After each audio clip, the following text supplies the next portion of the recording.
Hi, so in my previous video I mentioned JSON Web Token, and I will talk about that as it's an important part of how my application works. So I'll log in here and you can see that I've got all my user credentials.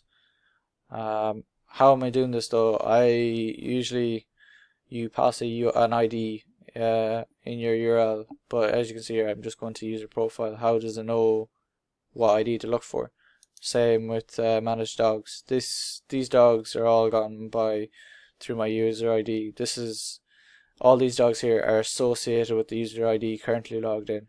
How this works, I'll show you now. In the back end, we go to JWT helper. So each request has the JSON Web Token attached to it, and where this JSON Web Token is attached is the authorization header. So we try to verify the token.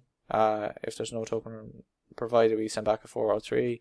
If it fails authenticating the token, we send back 500. Otherwise, we let the user proceed with what they're doing.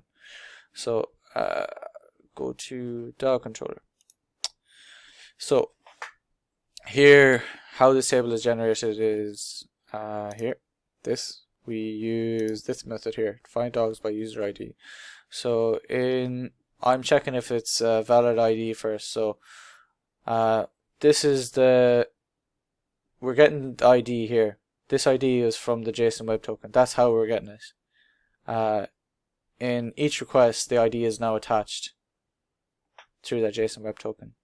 So I'm say dog find by owner ID, and then we're passing in the rec params ID, and now I get a list back of dogs associated with that user ID, which helps generate this table here. And same thing with blog and stuff like that.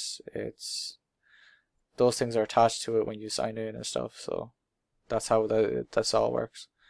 Thank you.